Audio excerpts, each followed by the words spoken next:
In the end, my real problem and the evil in my life was not the sin itself as much as it was the lying and the covering up of the sin. Those thousands of lies, and even more than that, is what did me in. Because if I would have just come clean, and been honest with somebody and said, I am desperately in need of help, I could have got help.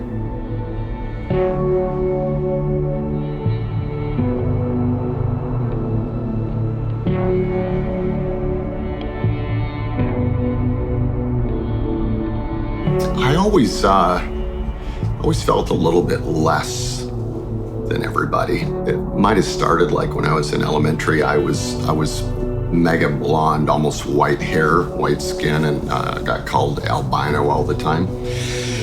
And I just seemed to never kind of be able to make it into the cool kids group. So I just grew up with this inferiority, I guess. Got a lousy job and realized how lousy my life was going to be, and I was just insanely depressed as a kid. I was like, by this time, 18. And around that time, I'd had experience with Jesus, and my youth pastor had said, Blaine, if you really want to get your life together, you need to go to California, go to this school. It's like a discipleship school. I'll never forget, about 6 months into this school, there's only about 50 of us, right? We're going to do this outreach at a school, like a high school. And it's going to be a full assembly. And the leader of the school pointed at me and said, Blaine, I want you to preach. I'd never preached in my life. They introduced me and I got up and preached to these high school kids. And then something just came over me. All these kids at the end flooded to the front. There were tears and kids coming to Jesus, and I don't even know what's going on. When it was all over, like all my classmates and then our leadership were like, Blaine, God's hand is on you, there's a calling. And that was the most amazing thing ever, from an 18-year-old kid. And for the first time in my life, I felt like I counted, like I mattered. From that moment on, I never looked back. 18, I just said, I'm going to be in the ministry. I'm going to preach. I don't know where, I don't know how, I don't know with who, but that's my life.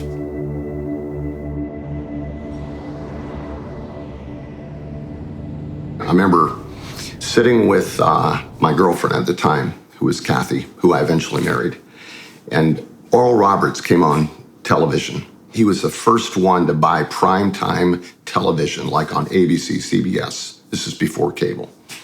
And he's on there preaching the gospel on television. And I'm like, that is amazing. And I just looked at Kathy and I said, I am going to do that. But we're not going to do it like Oral Roberts. We're going to reach like America's young people. We're going to reach teenagers. It wasn't long after that this guy showed up to preach in our church. And his name was Willie George. And he did this whole thing called the Gospel Bill Show. And I started just asking him questions about TV, and we just hit it off. And eventually, we lived in Canada. He invited us to move to the States. And it was like a year later, as he launched his program, he said, hey, why don't you launch a program for teenagers? And all of a sudden, I'm doing television all over America. It was amazing. Hey, welcome to Fire By Night. We've got a tremendous program. In fact, the title of our program this time is called Broken Home, Broken Heart. We're going to be talking about the impact of divorce upon the American teenager. Our special guest is Rich Mullen. It just took off. Literally, within a year, my life just exploded. It was like calls coming in, we want you to speak, want you to come to this conference. And there was just like this explosion of fame and opportunity. And of course, at the time, I was like, yeah, let's do this, And it was all in the guise, or I guess the thought process of let's get the gospel out, if I can preach it like this Christian Woodstock, which was called Creation, at 30,000 people, yeah. But I think internally, there was something, deeper going on of, this is my validation. Still remembering all those kids that called me albino in elementary school. Still remembering the cool kids that I wasn't cool enough for in high school, and thinking, look what I'm doing now. There's just a part of that was in me. And I just wouldn't say no to anything. Every opportunity was just another chance, to have greater influence, meet more people, be at new events. And of course, there's all of the prosperity that comes with that, and the abundance and the affluence. They pay you a lot, when you speak at big events. And this may not last forever. Let's make the best of it, man. Let's go everywhere. So 2 things began to happen. My marriage began to just dissipate.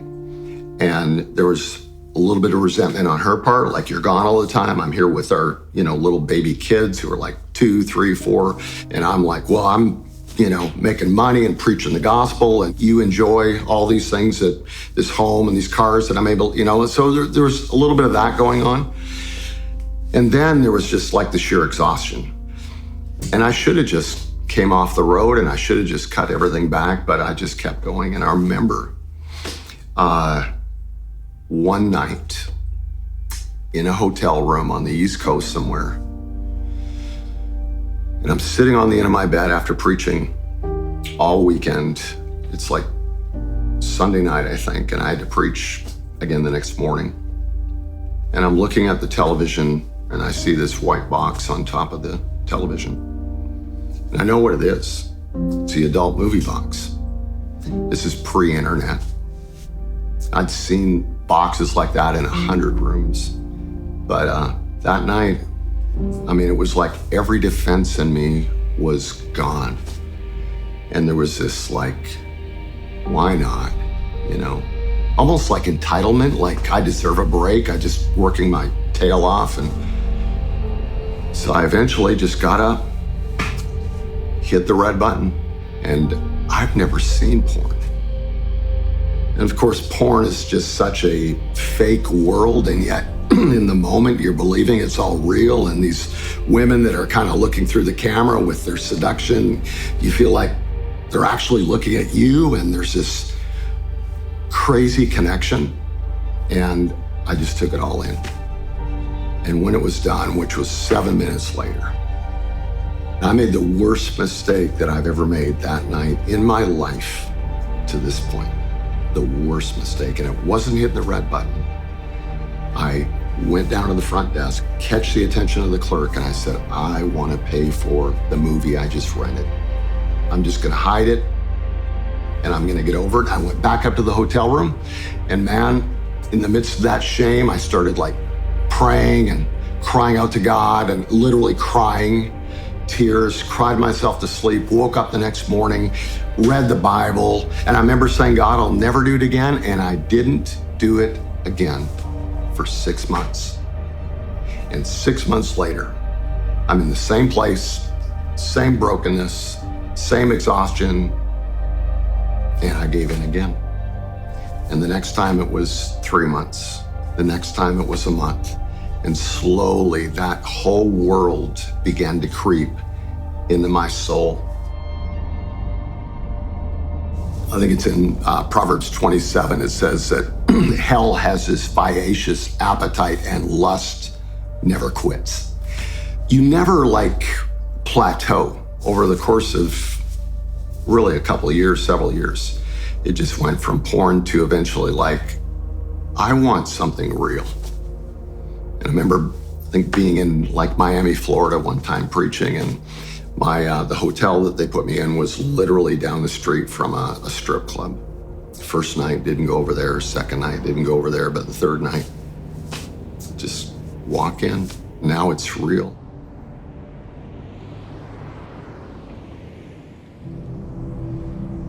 I remember walking in one night, and I sit down, and all of a sudden this young man who's like in his 20s, taps me on the shoulder and says, "Hey, aren't you Blaine Bartel?"